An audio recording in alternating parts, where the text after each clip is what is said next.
This video is going to have a look at the basic autorotation. The aim of this video is to demonstrate a basic autorotation to touchdown in the DCS Huey. Some airmanship points. A good knowledge of aircraft systems and limits and emergency procedures is essential. Some considerations. We'll recognise an engine failure, immediately enter into autorotation, set up and maintain the appropriate profile, and look at the techniques from flare to touchdown to our desired landing point. We'll also take a look at some cues that can help us determine how far we can auto-rotate and about where our touchdown point will be. The AirX will begin at 5,500 feet straight and level at 90 knots in nil wind conditions. It's important to note that wind will have an effect on an auto-rotation, and we'll discuss this in later videos. I'm going to initiate the engine failure by turning the main fuel switch to off. We'll then take a look at the symptoms of the engine failure, recognise the failure and immediately enter into auto-rotation. The first thing that will grab our attention will be a noticeable yaw to the left. We'll look inside, we'll notice that the N2 and N1 RPMs are dropping, as well as the EGT. Also the red RPM limit light and the caution light will be illuminated. It's critical that we recognise that we've had an engine failure and that we immediately enter into auto-rotation. A failure to do so could result in the rotor RPM rapidly reducing to a point from which it would be impossible to recover back to within limits. Now let's take a look at how we enter into auto-rotation. Simultaneously, we fully lower the collective, apply aft cyclic to maintain our attitude, and right pedal to centre the skid ball. Maintain the pitch attitude to allow the airspeed to start reducing back towards 70 knots. This is our target speed for minimum rate of descent and auto-rotation. When we achieve 70 knots, lower the attitude to maintain 70 knots. We can now assess the range of the aircraft, start looking for a suitable area to conduct a forced landing to, complete our emergency checklist, and concentrate on maintaining the profile all the way down to the flare altitude. As a rule of thumb, as we start coming down through 150 foot on the radalt, now commence a gentle flare, progressively developing it until we start to level out around 50 feet AGL and about 20 degrees nose up. Hold that attitude until the aircraft starts to sink. We now apply initial pitch, hold it for it to take effect, level the aircraft, and then cushion the aircraft onto the ground. Okay, so those key steps are: commence the flare, progressively developing it until it starts to level out at about 20 degrees nose up. Wait for the sink, apply initial pitch, pause to allow it to take effect, level the nose to the touchdown attitude, and then cushion on as required. Now after touchdown, keep it straight with pedal, wait until the aircraft has come to a stop, and then lower the collective, centre the cyclic and cancel the horn. That concludes the brief. Now let's watch the demonstration. Okay, let's take a look at an auto-rotation from altitude, maintaining 5,500 feet, 90 knots, straight and level, about 1,000 pounds of fuel and an all-up weight around 7,500 pounds. Airfield is 20 degrees, altimeter 29.92, and we have nil wind. Okay, as this is just DCS, I'm going to introduce the engine failure by selecting the main fuel switch to off.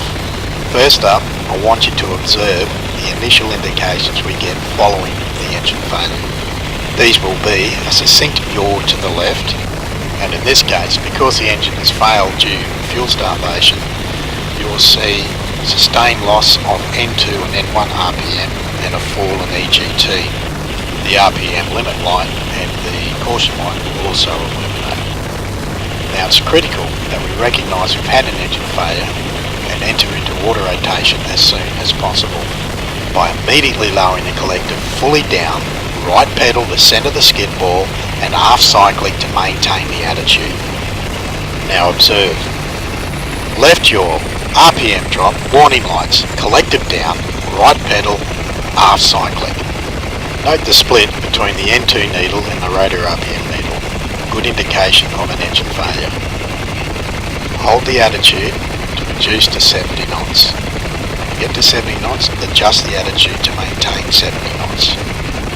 Adjust the collective to keep the rotor RPM within limits, and adjust the right pedal the skid ball in the middle. Note, we've already lost 1,000 feet. Something to keep in the back of your mind if we were flogging along at 200 feet above the ground. Okay, now that we've completed those initial actions and that we are stabilised in auto rotation at 70 knots, we need to identify a suitable area where we can conduct a forced landing to. Lucky for us, there's a great big runway right out in front of us, right on profile, so we'll continue for that. At this stage, we'll take it that the emerging procedures are now completed, we're unable to get a relight, and we are now committed to a forced landing. Now, if we imagine a horizontal line from about 2 inches up the centre pillar of the windscreen, then any point on or below that line should be within the range of the aircraft on a nil-wind day.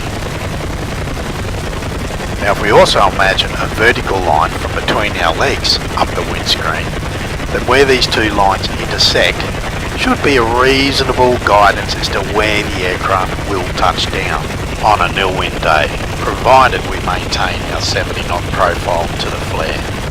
I'll leave those lines up there just to see how close it'll be. From here it looks like our touchdown point will be about 200 feet short of the end of the skid marks on the runway. Okay, we're now passing 2,000 feet. We're about 1 minute from touchdown. Let's work on maintaining our 70-knot profile all the way down to our flare altitude. Now, as a rule of thumb, we start to gently commence the flare as we come down through about 150 feet on the rad alt. Now we continue to progressively develop the flare, which will start reducing our forward speed, and the aircraft will then start levelling out at about 50 feet above the ground, with a final flare attitude of about 20 to 25 degrees nose up, which we will hold through the initial pitch stage. Holding that flare attitude as the forward speed further reduces, the aircraft will then commence to sink. It's at this point we apply initial pitch, we allow it to take effect, and then we level the nose to the touchdown attitude. At this point now, it's just a hovering auto. Cushion onto the ground, keep it straight. As soon as it stops, fully lower the collective and centre the cyclic. I'd come in through 150 feet, start developing the flare progressively up to 20 degrees nose up. When it starts to sink, initial, pause, level, pause, cushion. Keep it straight. Once it's stopped, fully lower the collective, cancel the horn, and centre the cyclic. Right, let's take another look. Also note that touchdown point was pretty close to what we estimated as well. Right, coming down through 500 feet, 70 knots. There's 150, flare. Hold the flare, sink, initial, hold, level, hold, and cushion progressively onto the ground. Come to the stop, collective down, cancel the horn, centre the cycle. Let's watch a couple of external views now just to see what the aircraft's doing. So it's coming back now through 500 feet. Approaching 150, start developing the flare. Hold the flare attitude, there's a sink, initial pitch, hold, level, progressively cushion onto the ground.